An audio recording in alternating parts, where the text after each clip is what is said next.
Era una mañana muy nublada del 12 de octubre de 1989 en Puerto Alegre, Brasil.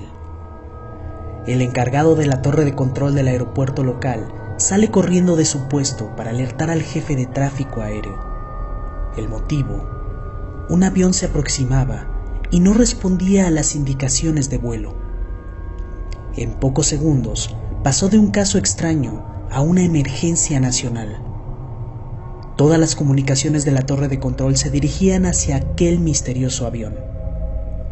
Se dieron instrucciones de emergencia a todas las aeronaves que circulaban el área para que aterrizaran en otros aeropuertos por miedo a un posible colapso. Y la respuesta de aquel avión misterioso seguía en absoluto silencio, pero se dirigía firme en su camino hacia el aeropuerto.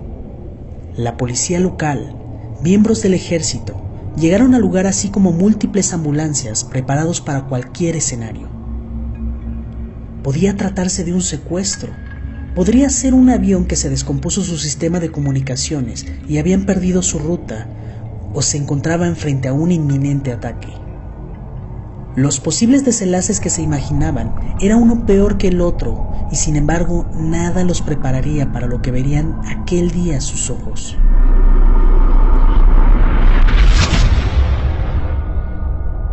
El avión estaba a pocos cientos de metros de la pista de aterrizaje.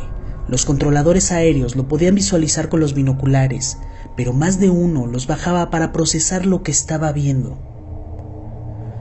Un avión Super Constellation de hélices. Lo extraño, aparte de todo lo que estaba ocurriendo, es que aquel avión era un modelo que tenía más de 30 años que no se producía, y sin embargo lucía bien. No había humo ni se veía desgastado, y se dirigía a una velocidad constante hacia la pista de aterrizaje. De repente, la nave despliega su tren de aterrizaje, reduce su velocidad y comienza a descender. Todos se sorprendieron cuando el avión realizó un perfecto aterrizaje y fue disminuyendo su velocidad hasta detenerse. Los autos de la policía y las ambulancias invadieron la pista y se dirigieron a toda velocidad a rodear el avión. Todas las personas esperaron a que hubiese alguna reacción del piloto o la tripulación. Pasaron 30 segundos, un minuto, y todos se mantenían expectantes. 5 minutos, 10 minutos, 15 minutos y no había reacción. Así que asumieron que algo malo ocurría al interior del avión. Pero hasta eso, si esto se tratara de un secuestro, ¿por qué los secuestradores no gritaban sus peticiones? Si había un problema con la puerta, ¿por qué no se veía actividad desde las ventanas de los pasajeros? Pero no había ninguna respuesta. Era como si el avión estuviese vacío.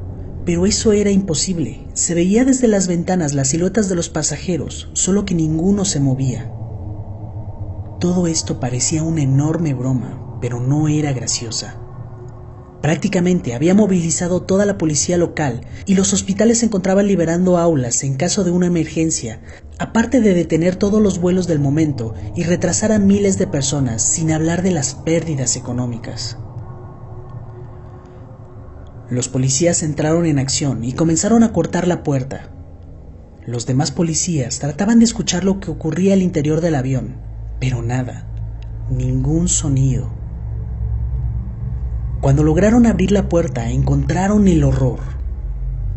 Todo parecía la escena de una película de terror. Todos los pasajeros se encontraban sentados en sus asientos y todos estaban muertos. 90 personas para ser exactos, 88 pasajeros y 2 sobrecargos. Y lo peor es que lo único que quedaba de ellos eran los huesos, como si hubiesen pasado años en esa posición después de morir.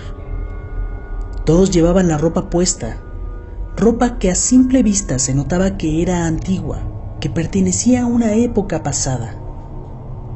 Todo era terrible. Pero al menos no se veían rastros de que hubiera habido caos.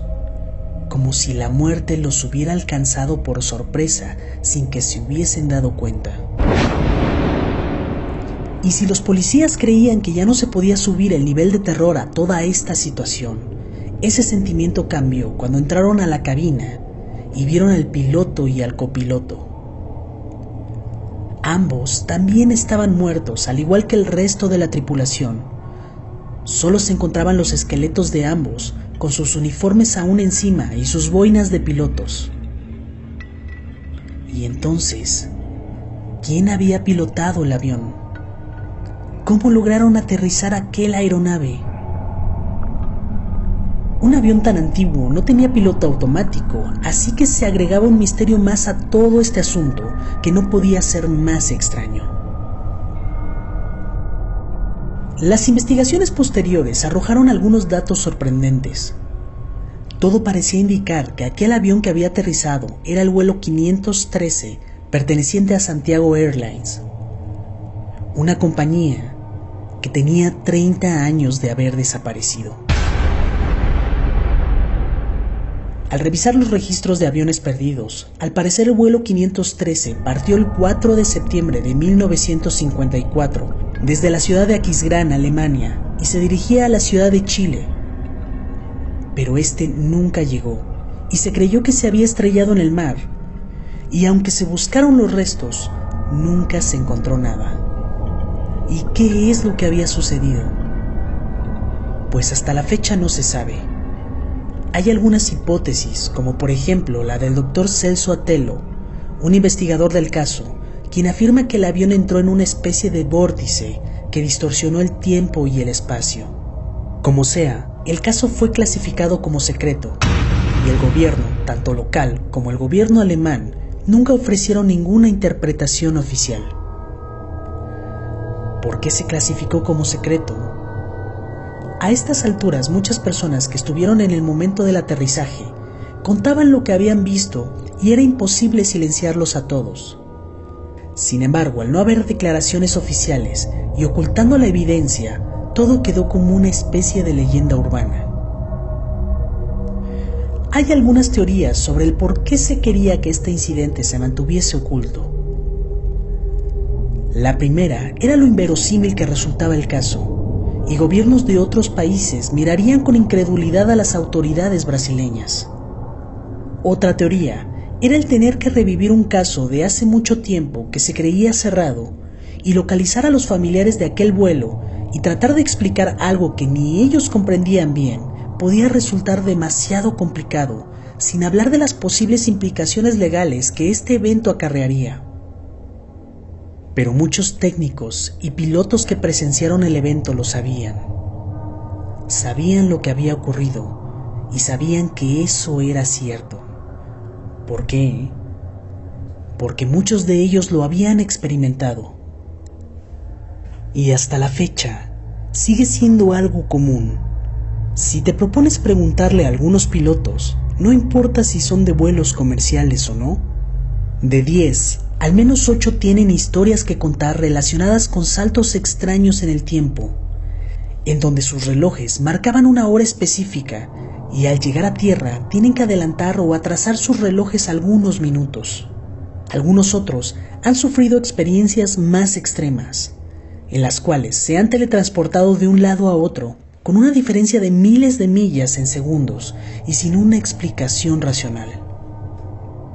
Y desapariciones de aviones y barcos se han sufrido a lo largo de la historia, y muchos se han dado en lugares en específico, como el famoso Triángulo de las Bermudas, o la zona del Mar del Diablo, o en el Triángulo de Michigan, así como la zona mágica de Comalá en Colima, por nombrar algunas.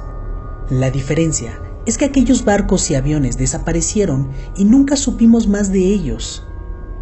Y este es el único caso en donde un avión perdido regresó, y los resultados de aquel viaje temporal son realmente perturbadores.